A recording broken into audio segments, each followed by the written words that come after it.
The piercing wail of my alarm clock jolted me awake, its shrill cry a stark reminder that another day in my personal hell was about to begin. I'm Mary Martinez, and 3 months ago, my life in the picturesque town of Millbrook, Connecticut, transformed from a Norman Rockwell painting into a Hitchcock thriller. As I dragged myself out of bed, my eyes fell on the framed photo on my nightstand, John and I on our wedding day, 13 years ago. My fingers traced the outline of his face, remembering a time when his smile was genuine, when his eyes held love instead of guilt. I sighed, pushing away the memories as I prepared for another Sunday at Grace Community Church. Standing before the bathroom mirror, I scrutinized my reflection. At 35, I still turned heads. But lately, those admiring glances had morphed into pitying stares. The woman staring back at me looked tired, her eyes holding a sadness that no amount of concealer could hide. As I reached for my lipstick, my hand froze. There, on John's discarded shirt collar, was a telltale smudge of candy apple red, Karen's signature shade. Karen Thompson, my best friend. The woman who held my hand through my miscarriage 2 years ago. The same woman who now held my husband's heart in her perfectly manicured hands. The irony wasn't lost on me. While I nurtured other people's children as a third-grade teacher at Pine Grove Elementary, Karen had effortlessly given John what I couldn't, the promise of a family. But it wasn't just the affair that was tearing me apart. No, Karen's betrayal ran deeper, more insidious. She'd been systematically destroying my reputation in our tight-knit community. Every sympathetic glance, every hushed conversation that stopped when I entered a room, every pitying smile, all Karen's handiwork. As I dressed for church, I could almost hear the whispers that would greet me. Poor Mary, they'd say, too focused on other people's children to give John his own. The cruelty of it stung, but I forced myself to stand tall. In small towns like Millbrook, reputation is everything, and I refused to let Karen strip me of the last shreds of my dignity. Driving to church, I passed the familiar landmarks of our town. The quaint storefronts, the manicured lawns, the white picket fences, all seemed to mock me now, reminders of the perfect life I thought I had. As I pulled into the church parking lot, I spotted John's car already there. Of course, he'd arrived early. Karen had choir practice before the service. Steeling myself, I entered the church, the scent of polished wood and old hymnals enveloping me. I took my usual seat in the third row, trying to ignore the hushed conversations around me. As the organ began to play and the choir filed in, my eyes locked on Karen. There she stood, radiant in her white robe, her voice soaring above the others as she sang about faith and redemption. Our eyes met briefly, and I saw something flicker in her gaze. Was it guilt? Triumph? Before I could decide, she looked away, her attention on John, who sat in the front row, unable to tear his eyes from her. The sight made my stomach churn, but I forced myself to remain composed. As Pastor David began his sermon on forgiveness and turning the other cheek, a plan started to form in my mind. You see, being a teacher for 12 years teaches you more than just how to handle unruly children. It teaches you to observe, to understand patterns, and most importantly, to recognize weakness. Karen's weakness? Her desperate need to maintain her perfect image. And in that moment, as I sat in that pew, listening to platitudes about forgiveness, I made a decision. Karen Thompson had underestimated me, thinking I was just a quiet, meek schoolteacher. She had no idea that sometimes the quietest people carry the deadliest plans. As the service ended and the congregation began to file out, I plastered on my best smile and approached Karen. "Wonderful singing today," I said, my voice dripping with honey. "We simply must catch up soon. How about coffee this week?" Karen's surprise was evident, but she quickly masked it with her practiced smile. "Of course, Mary. That would be lovely." As I walked away, I could feel her eyes boring into my back, trying to decipher my sudden friendliness. Little did she know I was about to teach her the most valuable lesson of her life. Sometimes, the sweetest revenge is served with a smile. Walking to my car, I felt a newfound energy coursing through my veins. The path ahead would be challenging, requiring patience and cunning I wasn't sure I possessed. But as I looked back at the church, watching Karen laugh with her circle of admirers, John hovering nearby, I knew one thing for certain. This quiet school teacher was about to give Karen Thompson a lesson she'd never forget. The following week unfolded like a slow-motion car crash, each day bringing new revelations and deeper wounds. I found myself hyper-aware of every glance, every whisper, every subtle shift in the social dynamics of our small town. It was as if my newfound determination had sharpened my senses, allowing me to see the intricate web of lies and manipulation Karen had woven around us all. Monday morning arrived with a bitter chill, matching the cold dread in my stomach as I prepared for another day at Pine Grove Elementary. As I entered my classroom, the familiar scent of chalk dust and crayons usually brought comfort. But today, it felt suffocating. I began setting up for the day, my movements mechanical, my mind elsewhere. It was during my free period that I overheard two mothers whispering in the hallway, their voices carrying through the partially open door. "Poor John," one said, her voice dripping with faux sympathy, "stuck with Mary, who's too focused on other people's children to give him his own." The other woman clucked her tongue in agreement, adding, "I heard she can't even, you know." Their giggles faded as they moved down the hall, leaving me frozen in place, my red marking pen leaking onto my favorite cream blouse. The stain spread, a vivid reminder of the blood-red lipstick on John's collar. As I dabbed at it futilely, something inside me snapped. This wasn't just about John's infidelity anymore. This was about Karen systematically destroying everything I had built: my reputation, my friendships, my sense of self-worth. And I was done being a passive victim. That evening, instead of grading papers, I found myself poring over social media, community newsletters, and church bulletins from the past few years. Patterns began to emerge, subtle at first, then glaringly obvious. Karen's rise to social prominence coincided with a series of scandals and fallings out among our town's elite. Each time, Karen had somehow benefited, climbing higher on the social ladder while leaving a trail of broken relationships in her wake. As the week progressed, I started paying closer attention to the gossip mill that churned through our small town. Karen always seemed to be at the center of it, not obviously spreading rumors, but subtly guiding conversations, planting seeds of doubt about others while building herself up. It was masterful, really, if it hadn't been so destructive. Wednesday. Brought the weekly book club meeting, hosted as always at Karen's immaculate home. I debated not going, but something compelled me to attend. As I entered her perfectly decorated living room, the conversation hushed momentarily before resuming with forced cheerfulness. Karen greeted me with a hug that felt more like a stranglehold, her perfume cloying and suffocating. "Mary, darling, so glad you could make it," she cooed, her eyes never quite meeting mine. "We were just discussing this month's book. You did finish it, didn't you?" I smiled back, matching her saccharine tone. "Of course, Karen. I found the protagonist's journey particularly enlightening." The truth was, I hadn't read a single page, but neither, I suspected, had Karen. As the discussion progressed, it became clear that while Karen was happy to host these gatherings, she rarely contributed any meaningful insights about the books themselves. It was during a lull in the conversation that Betty Miller, the baker's wife, mentioned her struggles with the homeless shelter's upcoming bake sale.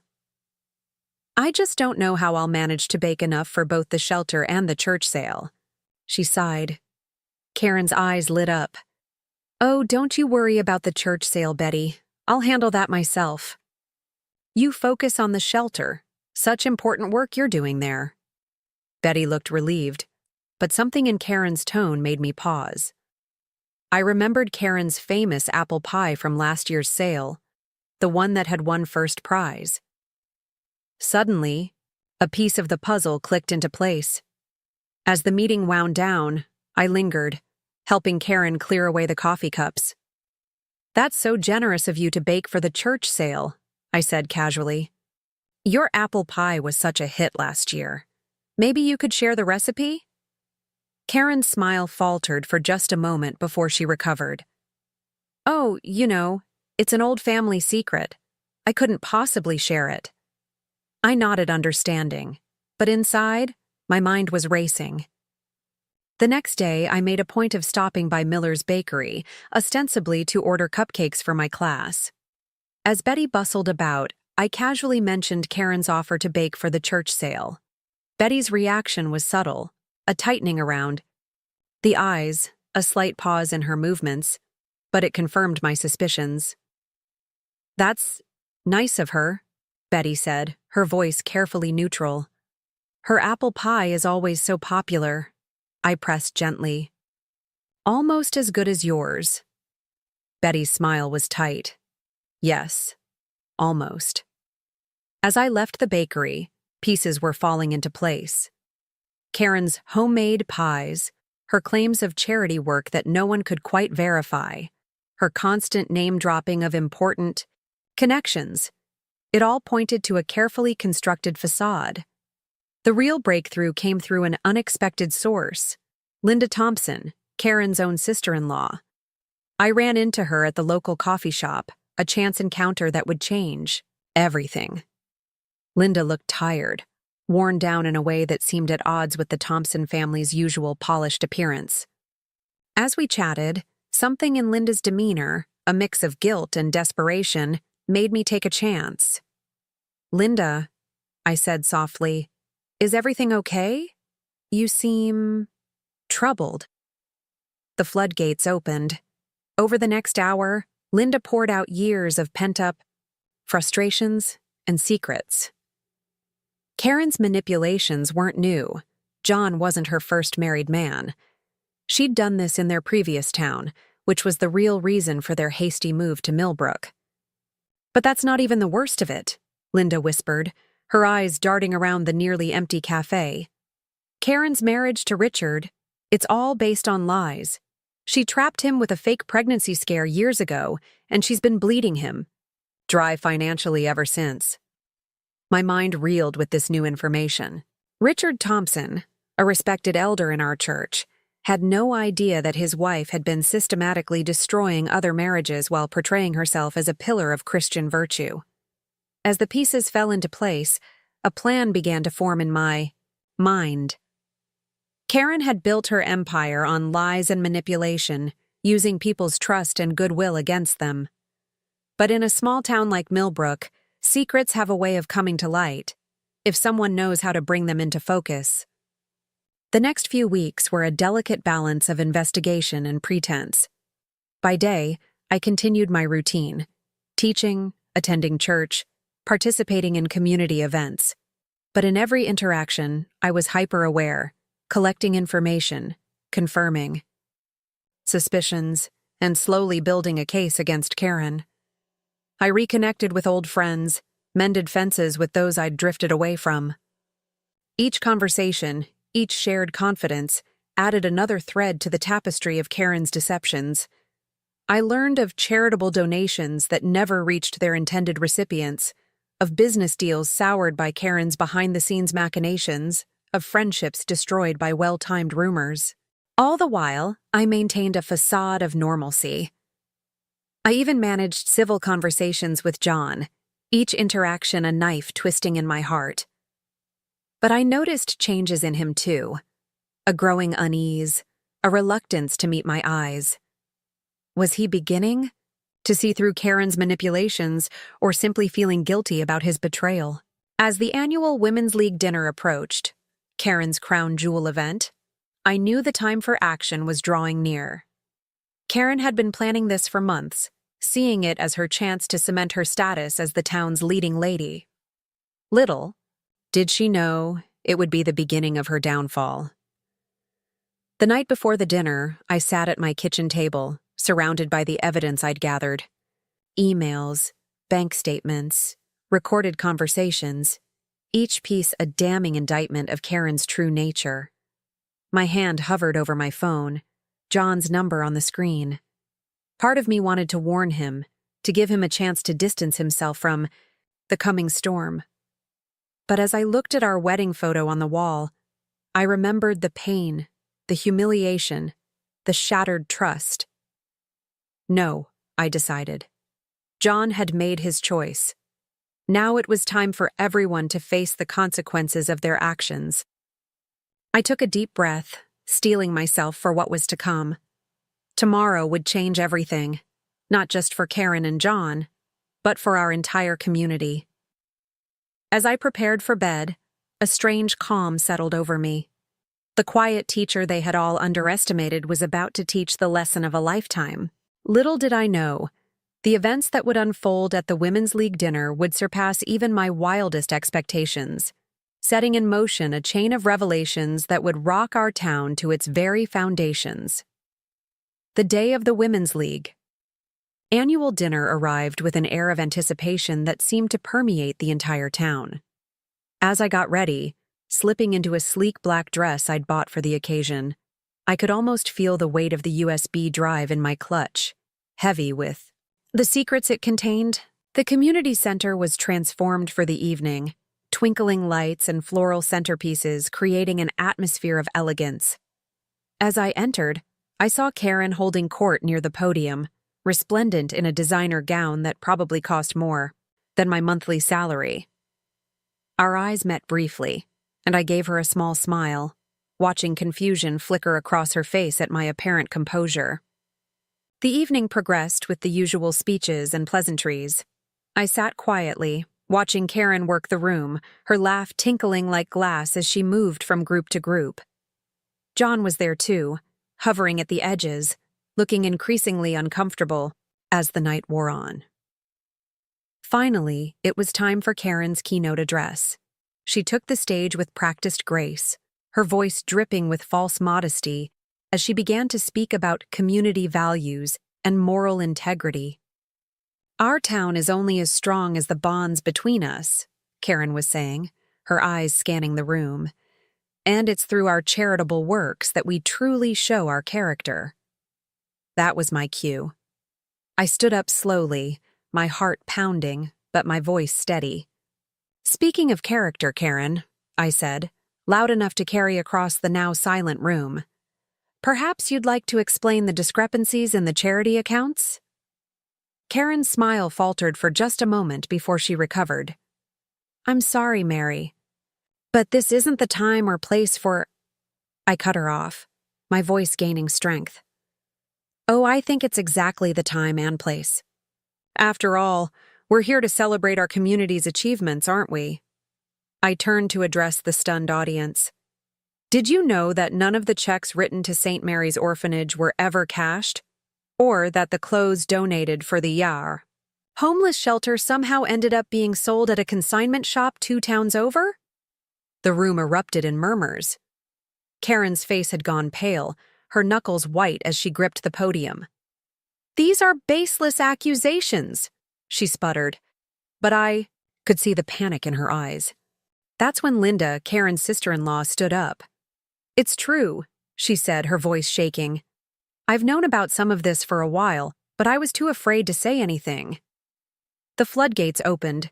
One by one, people began to stand, each with their own story of Karen's manipulations and lies. Betty Miller revealed how Karen had been taking credit for her baked goods for years. Margaret Wilson, the church treasurer, confirmed the financial discrepancies I'd mentioned. Karen's carefully constructed world was crumbling before our eyes. She tried to regain control, her voice rising hysterically. You're all just jealous. I've done so much for this town. That's when I played my final card. I connected the USB drive to the projector, and suddenly the wall was filled with incriminating emails, bank statements, and even security camera footage showing Karen removing cash from the church donation box. The gasps were audible. Richard Thompson, Karen's husband, stood up, his face ashen. "Is this true?" he asked, his voice barely above a whisper. "The miscarriage last year, was that a lie too?" Karen's mask finally cracked completely. In a moment of uncontrolled rage, she screamed, "You all wanted to believe the lies, every single one of you. You loved my parties, my donations, my perfect life. You needed me." As if on cue, the doors opened and 2 police officers entered. Someone, I later learned it was Margaret, had called them after seeing the extent of Karen's financial fraud. The sight of Karen being read her rights, still in her expensive gown, was surreal. But the real shock came from what happened next. As she was being led away, Karen turned to me, her eyes blazing with a mixture of hatred and something that looked almost like respect. "You!" she hissed. "I never saw you coming." I met her gaze steadily. "That was your mistake, Karen. You underestimated me, just like you underestimated everyone in this room." As Karen was escorted out, the room erupted into chaos. People were crying, shouting, trying to make sense of what had just happened. I felt a hand on my arm and turned to see John, his face a mask of shame and regret. "Mary," he began, but I cut him off. "Save it, John. This isn't about us anymore." As I looked around the room, at the shattered but slowly healing community, I realized that this was just the beginning.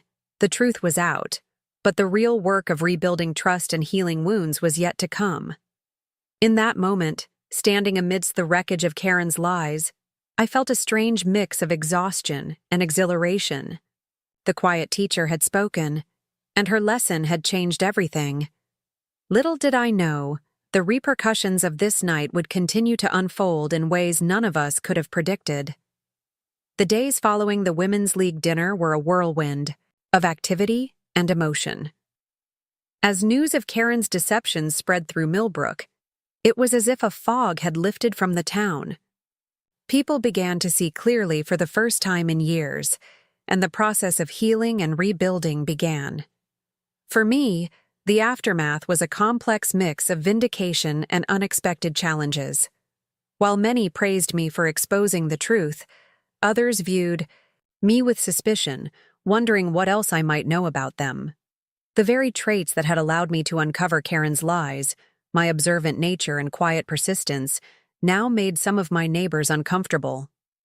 One particularly difficult moment came when I returned to school the Monday after the dinner. As I walked into the teacher's lounge, conversations halted abruptly. My colleagues eyed me warily, unsure how to act around the woman who had brought down the town's social queen. Principal Rogers called me into his office, his face a mask of concern.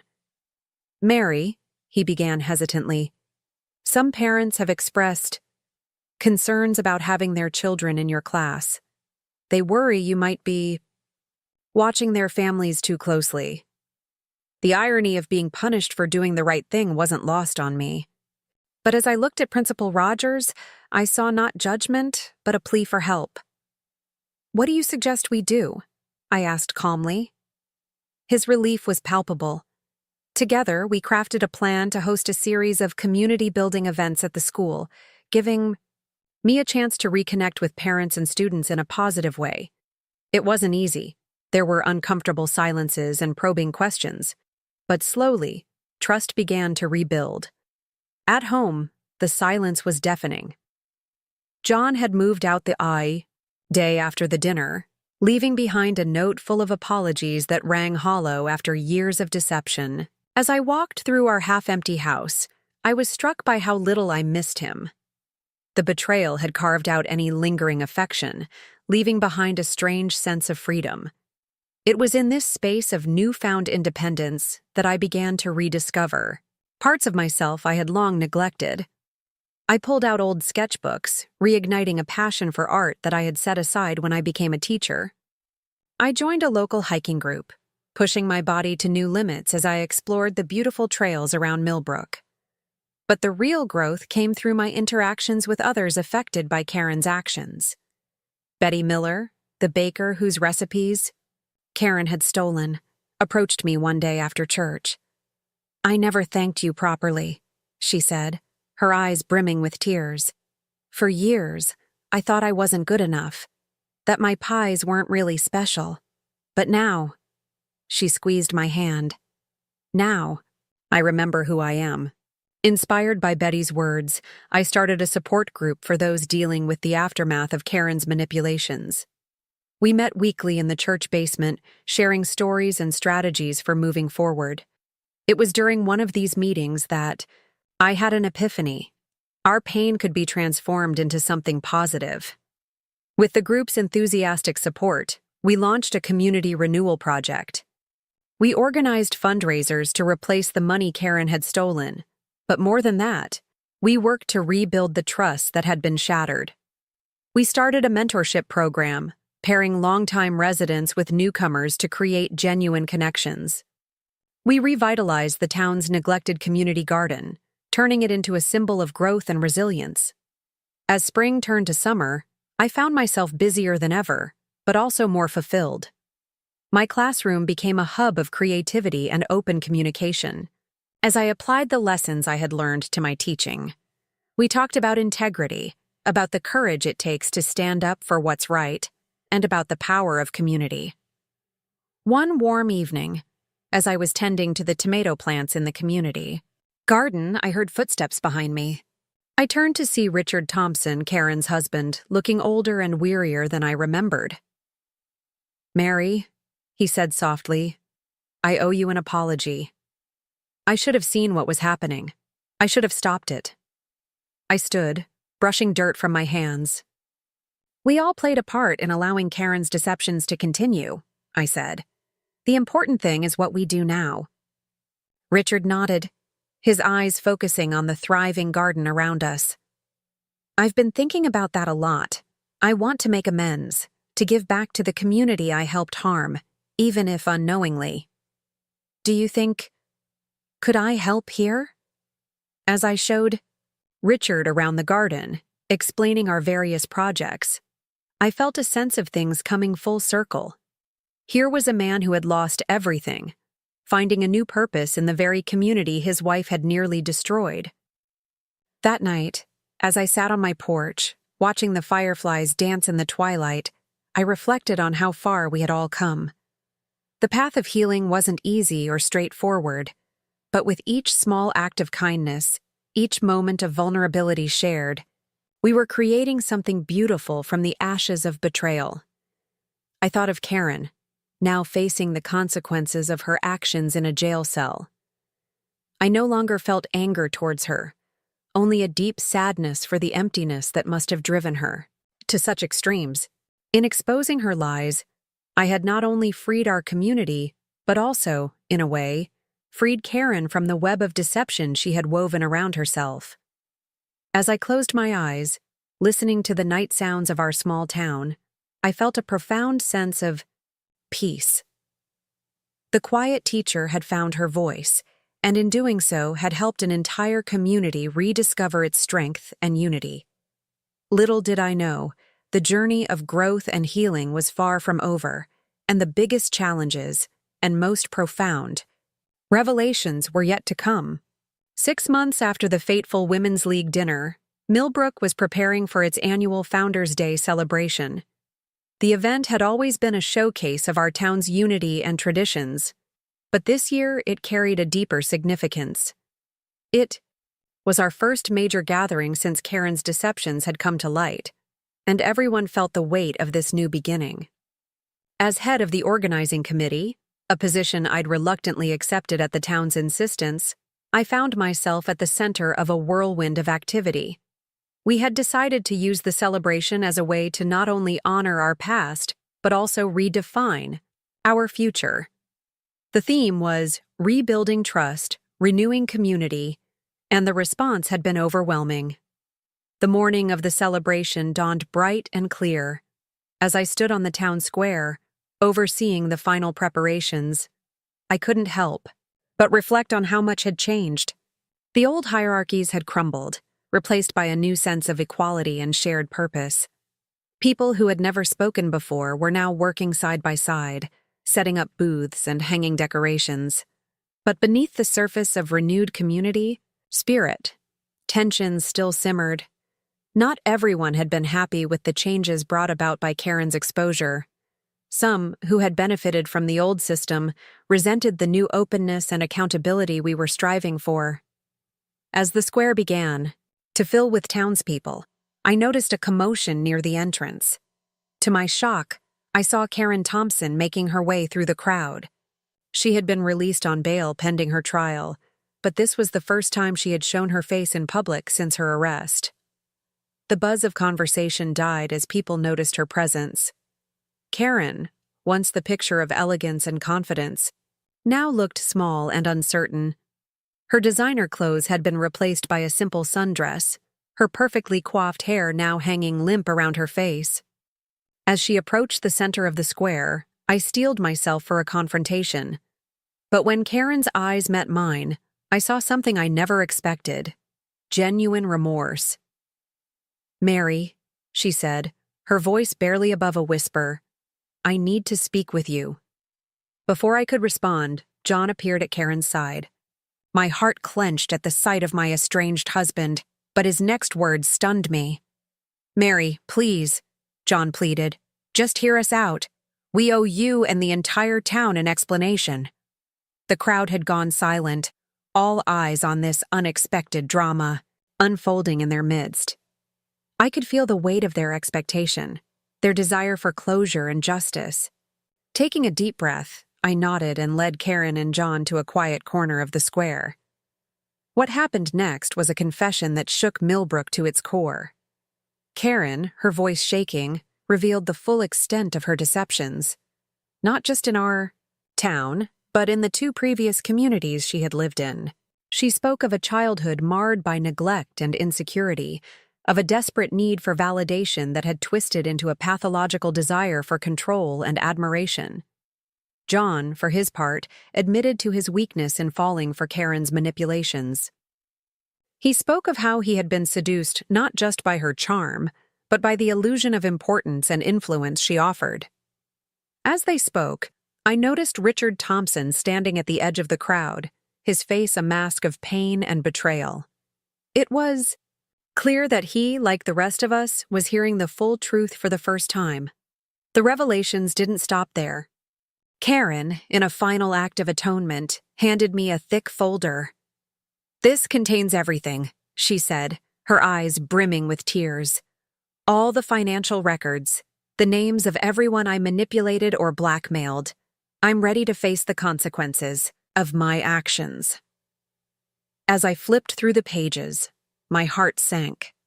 The extent of Karen's manipulations was far greater than any of us had imagined. It implicated prominent members of our community, revealed long-buried secrets, and exposed systemic issues that went beyond one woman's deceptions. I looked up to see the entire town watching, waiting to see how I would respond. In that moment, I realized that the true test of our community wasn't in exposing the lies, but in how we chose to move forward from this point. Taking a deep breath, I stepped onto the makeshift stage we had set up for the celebration's opening ceremony. The microphone felt heavy in my hand as I addressed the crowd. "Friends, neighbors," I began, my voice steadier than I felt. Today was meant to be a celebration of our past and a looking forward to our future. Instead, we find ourselves at a crossroads. The information in this folder could tear our community apart. Or, I paused, looking out at the sea of faces. Faces of people I had known my entire life. Faces etched with worry, hope, and expectation. Or, I continued, we can use this as an opportunity to truly rebuild. Not just the facade of a perfect community, but a real, honest, compassionate one. One where we acknowledge our mistakes, support each other through hardships, and commit to being better, not for appearance's sake, but because it's the right thing to do. As I spoke, I could see the change in people's expressions. The anger and shock began to give way to thoughtfulness, even resolve. "I propose," I said, my voice gaining strength, "that we use today not for celebration, but for reflection and planning. Let's break into groups, discuss these issues openly, and start the hard work of genuine healing and growth. The silence that followed my words was deafening. For a moment, I feared I had misjudged, that the weight of the truth was too much for our fragile community to bear. Then, from the back of the crowd, a voice called out, "I'm in!" It was Betty Miller, the baker whose recipes Karen had stolen. Others joined in, voices rising in a chorus of agreement and support. As the crowd began to organize itself, I caught sight of Karen being led away by the sheriff, her brief furlough over, her return to custody necessary as new charges loomed. Our eyes met one last time, and I saw in them a mixture of regret and, surprisingly, gratitude. The Founders' Day celebration had become something entirely unexpected, a true refounding of our community, built on honesty, accountability, and compassion. As I watched my neighbors come together, ready to face hard truths and work towards real solutions, I felt a glimmer of hope. The quiet teacher had spoken, and her lesson had transformed not just a few lives, but an entire town. The real work was just beginning, but for the first time in a long time, I believed that Millbrook's best days might still be ahead of us. The weeks following the Founders' Day revelation were a whirlwind of activity, emotion, and transformation. Millbrook, once a picturesque postcard of small-town America, had become a laboratory for community healing and renewal. The process wasn't easy, but it was profoundly necessary. We started with a series of town hall meetings, each focused on a different aspect of the issues revealed in Karen's documents. The first few were tense, filled with accusations and defensiveness. I found myself playing mediator more often than not, drawing on every ounce of patience I'd cultivated in my years of teaching. "Remember," I often said during these heated discussions, "our goal isn't to assign blame, but to understand how we got here and how we can do better." Slowly, painfully, people began to open up. Long-buried resentments and misunderstandings came to light. We learned that Mayor Johnson's zealous support of Karen's charity initiatives stemmed from guilt over his own past misdeeds. The Petersons, always so quick to judge others, revealed their struggles with their son's addiction, which Karen had used to manipulate them. As secrets were shared and burdens lifted, a new kind of bond began to form among the townspeople. It wasn't the superficial friendliness of before, but something deeper, forged in the fires of truth and vulnerability. One particularly memorable moment came during a discussion about the town's financial future. Richard Thompson, still reeling from the extent of Karen's deceptions, stood up. "I've spent years managing numbers," he said, his voice shaking slightly. "But I never saw the human cost behind them. I want to offer my skills, free of charge, to help any family or business affected by what happened." His offer opened the floodgates. Suddenly, people were volunteering their time and skills left and right. Dr. Patel offered free health checkups. Mr. Gonzalez from the hardware store pledged materials for home repairs. Even teenagers got involved, organizing a tutoring program for younger kids. As for me, I found my role evolving. No longer just a teacher, I became a kind of unofficial counselor and mediator for the town. It was exhausting work, but deeply fulfilling. Every small victory, every moment of genuine connection felt like a step towards healing.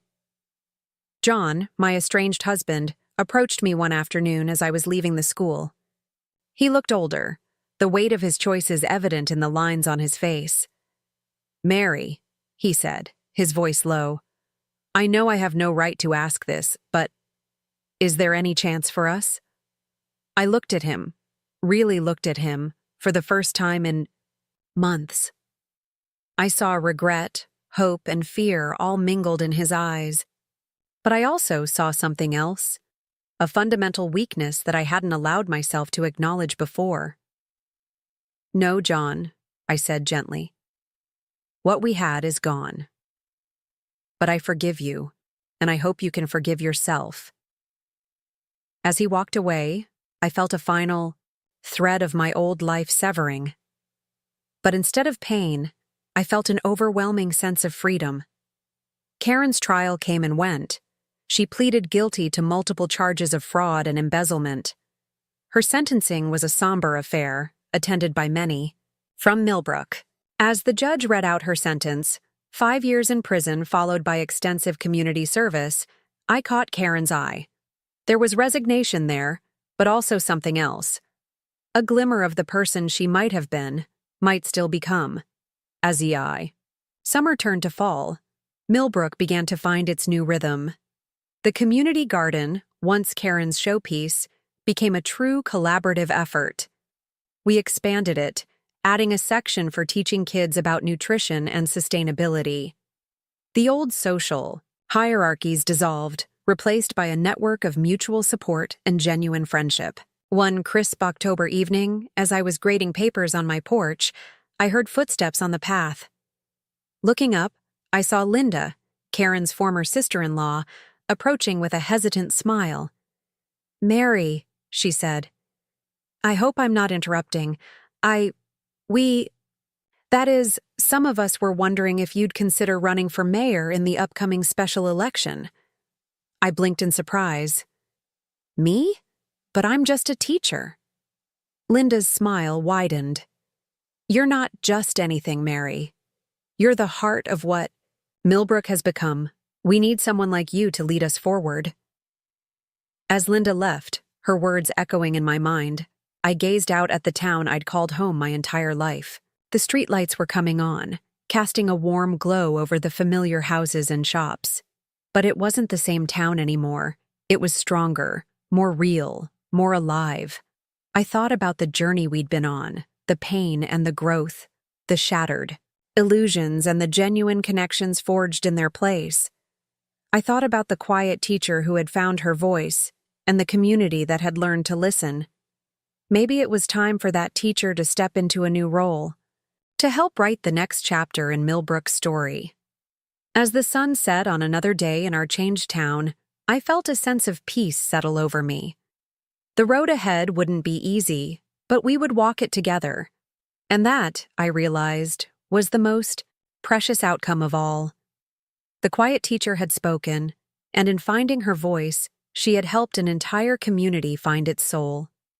As I stood on my porch, looking out at the town I loved, I knew that the real story of Millbrook, and my own story, was only just beginning.